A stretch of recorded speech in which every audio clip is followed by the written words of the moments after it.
Welcome to Secret Story. My Aunt Linda and her son moved 2 blocks from my house the summer I turned 16. The week before moving in, she called my parents up and asked for help. My mom handled all things connected with her sister with suspicion and scrutiny and initially he'd and hawed over being available. My dad, on the other hand, quickly agreed to help out, but then it was obvious that he had a hard-on for my aunt. She was petite. My mom gave my dad a look, but he just played innocent, and she finally told my aunt that we would come by to help. That morning my mom came along primarily to keep an eye on my aunt, who she trusted even less than my dad. My aunt was returning from Arizona after 3 years. She left California after her divorce to rediscover herself, but my mom liked to joke that it was the men she dated who were discovering things about her. I began by unloading some of my cousin's boxes, but he was a fat little bitchy who started to cry the second I touched his shit. "David, it's just better if he carries his things in. He doesn't like anyone touching his toys," my aunt said. "Do you mind carrying in some of my things?" "Sure," I said, watching my fat sack of shit cousin wobble into the apartment. By noon the U-Haul was half unloaded. Things would have gone faster if we hadn't had to keep locking up the trailer at every pass. A couple of lowlifes from down the block kept eyeing the trailer. So my dad insisted we lock it up. It was a bitch, and I only shut the door when I came and went. Once I finished unloading all my aunt's boxes, I unpacked what seemed obvious and just stacked the remaining boxes in a reasonable order. I was nearly done when I opened a box full of my aunt's. It startled me and I started to close up the box, but the silk fabric and colors mesmerized me. They were small and feminine and seemed full of secrets. I slipped my hand into the box and it felt as if I was brushing my hand against the silky skin of a woman. At the bottom of the box, I felt something that seemed out of place, a large plastic scepter that I couldn't identify. I dug it back under the panties, closed the box and sealed it shut just as my aunt walked in. My mouth went dry. "Are you playing?" she asked. "No," I said. "Isn't that what boys your age do?" she said. "What, I don't know," I said. I leapt up and ran to the trailer where I saw my mom and dad eyeing the neighborhood. When my aunt arrived, my dad said, "Some asshole got into the U-Haul and stole your stereo." "The little black radio?" my aunt asked. "Yeah, your stereo," my dad said. My aunt placed her hands on her hips and sighed as if the cookies she had been baking had slightly burned. My cousin started to cry and whine about his new home. "It's okay, honey," she told my cousin and then pulled him close. "That wasn't even our radio. That was Jerry's radio." I didn't know the name, but apparently my mom did, because she rolled her eyes and walked back inside to finish unpacking. I tried to console my cousin and he seemed receptive. He asked me into his room and we unpacked his toys. By nightfall, everyone was exhausted and boxes littered the apartment. My mom gathered her things to leave as my dad adjusted the screen to the patio door. I was beat, but I was eager to get home. "Hey Linda, do you realize this door doesn't lock?" my dad said, opening and shutting the patio door. My mom looked annoyed and quickly dismissed it. My aunt agreed and sat slumped on the lounge chair. "Are you kidding me? You can't keep a door unlocked in this neighborhood," my dad said. "It's fine. It's fine," my aunt said. "I'll get some locks from Home Depot in the morning." Just then my cousin started crying his fat little ass off again. He was worried the same guys who stole the radio would break in. My Aunt Linda called him over and tried to console him, but he refused it. "David, why don't you just stay the night here?" my mom announced, as a final gesture to resolve the issue. My cousin's eyes went dry instantly and he rambled on about sharing a bedroom. Everyone seemed to think it was a good idea except me, who was desperate to get home. My parents said their goodbyes and my cousin led me into his bedroom to show off some of his toys. My aunt came in a little later. After digging out some blankets, and threw them alongside of my cousin's bed. "You ready for bed, boys?" she asked. My cousin passed out quickly and I began to think that if I could fall asleep fast, I'd wake up to a new day quicker. But the fat little bastard began to snore incredibly loud. I sat up to see if he was fooling around, but he was passed out with his mouth wide open. His fat neck was blocking his ability to breathe, and as a result he snored like an old man. I grabbed my blankets and dragged them into the living room. I bunched up against some boxes to fall asleep and found that I had a view of the hallway, all the way to my aunt's bedroom where light spilled from under the door. Instantly the box of her came to mind. She walked out wearing a loose tank top and even shorts. The light from her room fell on her. She stopped and aimed her focus in my direction, slowly walking forward as if trying to make sense of what she saw. "David," she said. "Yeah," I said. "What are you doing out here?" she asked. "I couldn't sleep," I said. She stood there as a silhouette considering what I had said and then suddenly said, "The snoring?" "Yeah," I said. She started to laugh and bent over to grab my blankets. "Come on," she said. "You can share my bed." Her bed was soft and bouncy. It was the bounciest bed I'd ever laid on. I kept to my side and shut my eyes as if I'd fallen asleep immediately. She got under the covers and lay on her side, leaving a generous gap between us. It felt weird sharing the bed and I tried to force myself to sleep, but then I remembered the pact at the bottom of the box. I wondered if she'd used it in the bed we were now sharing. Her pillows smelled of scented shampoo, strawberries, and kiwi. An hour later, I heard her breathing even off. I decided to as discreetly as possible, but the bed immediately began to shake. I put my other arm out in hopes of stabilizing the bed, but it did nothing and my aunt ended up turning over against my hand. I stopped. She didn't move an inch. The bed really began to move. Noises started coming from the bed, but I cared less and less about it. Suddenly I felt her body move and I stopped again. The bed settled and went quiet. My heart was banging against my chest and the room was quiet enough to hear my cousin snoring down the hallway. Her arm came out from under the blanket and I expected her to turn the light on, but she didn't.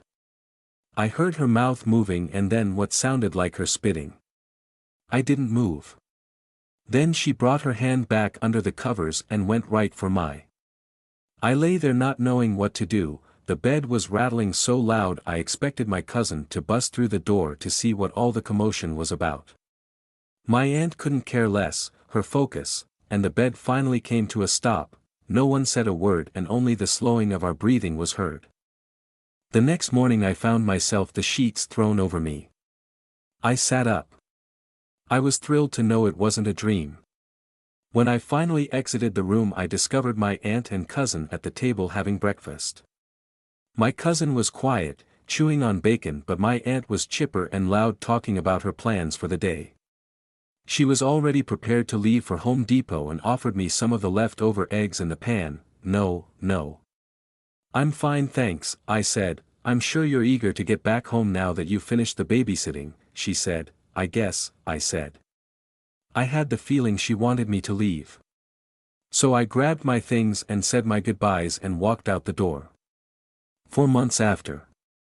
She behaved exactly the same, as if nothing had ever occurred. I was happy she did too. She rarely called the house and almost never stopped by despite the fact that she lived so close. But after a while, when the memory began to fade, I started to think about that night again. I had thoughts of sneaking over to her house and slipping in through the door, but I never did. Eventually she met a man and I met a girl and the whole thing sort of vanished like a dream. Copyright 2024, all rights reserved. No part of this story can be reproduced in any form or by any electronic or mechanical means without written permission from the author. All characters are fictitious, and any similarity to actual people, living or dead, events or locales is entirely coincidental unless otherwise state. Welcome to Secret Story. It had been a number of months that my Aunt Rachel had been serving me. Her daughter lived in the dorms at a nearby college but would periodically come home when her budget got tight, meaning that she'd raid the refrigerator, do laundry, etc. On those occasions, we'd tone things down a bit to shield things from her daughter, only a year younger than myself, my niece, Samantha or Sam for short, stood tall at 5 feet 11 inches.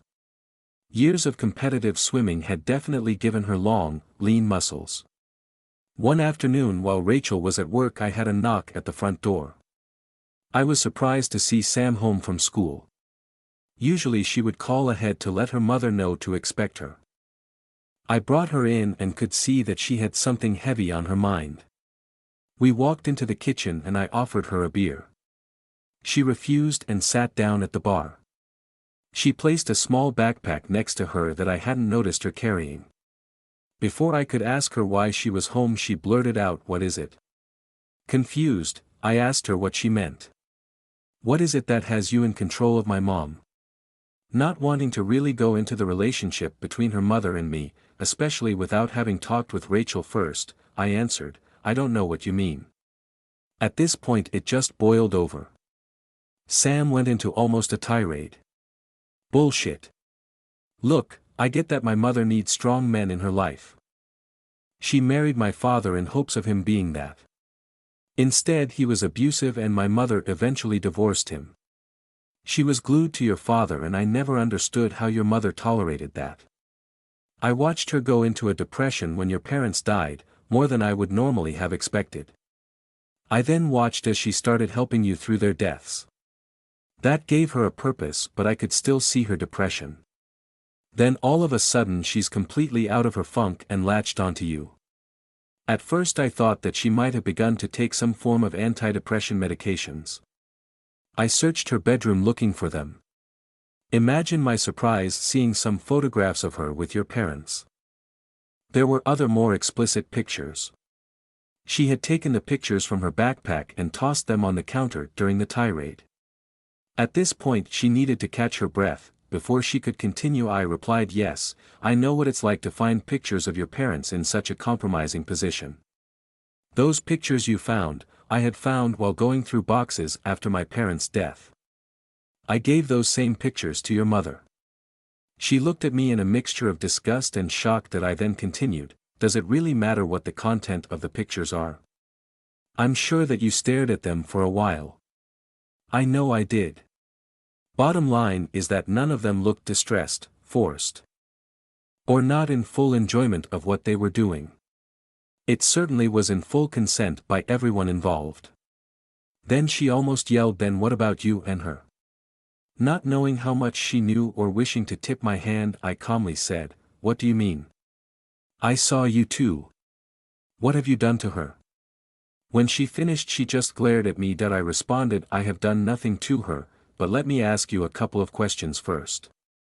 Is your mom harmed in any way? How about her depression? Find any medications? Who are you to question or spy on her? Sure, as her daughter you might have a right to be concerned and talk with her about it. You had no right to forage and spy on her though. You are not in the driver's seat here. Now go." I stood up and began moving to the front door. She burst, wait. You're right. I'm sorry. I'd really like to understand. I just don't." I turned back to her, "What do you want to understand?" She looked down and said, "She seems so centered. She went from being depressed, to being extremely happy in like one day. It was obvious she felt like she belonged at your feet doing what she was doing, and I could see she felt loved, cared for." She continued, "The way you were stroking her hair showed how much you cared for her too. Conversely I could see a collar. She was like those pictures I found. I just don't understand how my mother could allow herself to be owned." Slowly I responded, "You don't understand the emotional and intellectual aspect. In any relationship, should people be completely honest, one person or the other is ultimately in charge. Ours is just clearly defined. I lead and she follows. She clearly knows about this type of relationship, has given full consent, and as you admitted quite content. You should just simply be happy." Barely audible Sam said, "I prefer a man to be in charge. At least physically. I just don't get the two of you. First, she's your aunt. Second, she's so much older. Third, she obviously will do anything for you. I just want to understand. Looking Sam directly in the face I asked, "What confuses you the most?" Without hesitation she said, "The age difference. I understand maybe the dominance as she did that with your parents.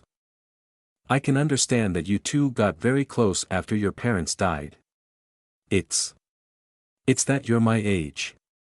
It's how can she be so ready to submit to someone our age? You said you prefer a man to be in charge physically. How? Why?" Again while avoiding eye contact she said, "I once was with a guy who was a little rough. I liked it. Unfortunately I could see the beginning of my father's abusive behaviors. He was quick history after that. How much do you want to understand our relationship? Are you willing to really find out?" Quietly she said, "I'd actually do most anything to find out." I sat there for a moment thinking. Then I looked her directly in her eyes and spoke very clearly. "I will help you understand, but you must agree to 3 things completely. 1. You will come here on Friday night and plan on spending the entire weekend. 2. You will enter the house. You will not get your clothes back at any time during the weekend. 3rd, you will do everything that you're told. You will do so without argument or hesitation. You will be treated exactly as your mother.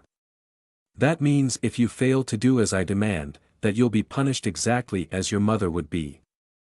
Again, fully understand you will be treated exactly like her. If you can't agree to these stipulations, you will never really know. Agreed?" She nodded her head. "We speak in this house. That way everyone knows exactly what is being understood."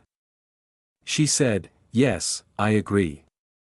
I quickly added, "By the way, no mention of this to your mother." "Understood?" She quickly responded, "Yes."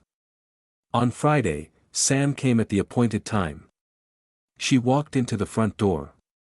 I took the clothes and placed them in a safe. I turned to her and placed a collar around her neck. I quickly locked it into place. "We hadn't spoken to this point that I started, this is your last chance. If you agree to this, you will wear this collar for the entire weekend. You will obey my every word.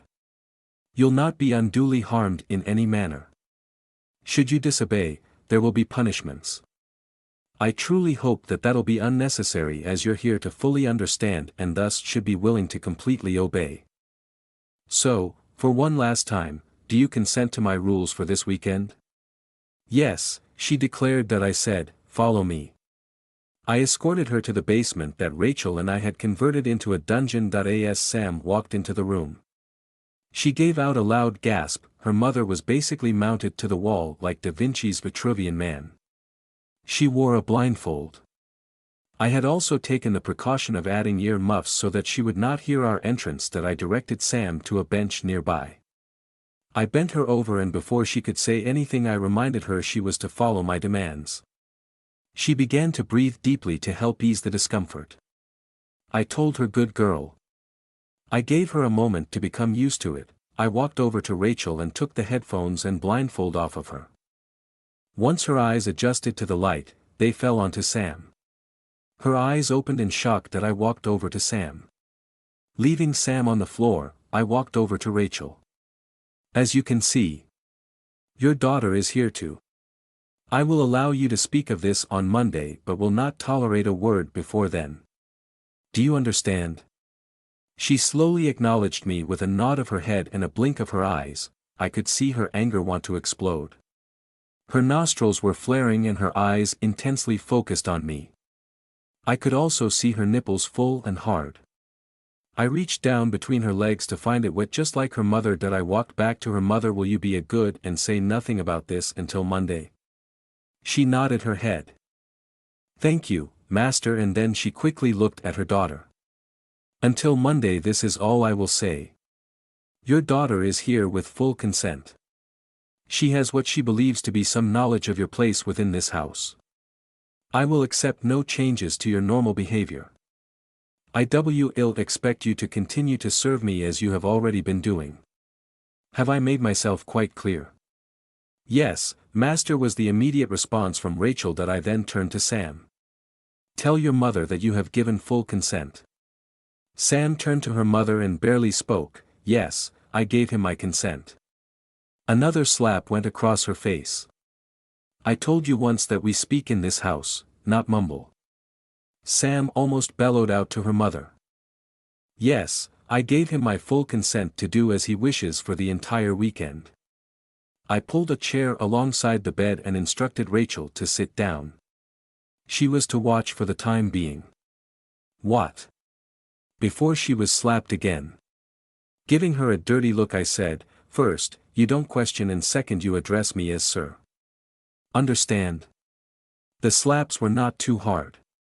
Just enough to get her attention and cause her cheek to redden slightly. Again. Making sure to fully articulate her desires in such a manner as to not upset me. That's much better. I looked over at her mother. It was then that we heard Rachel let out a scream.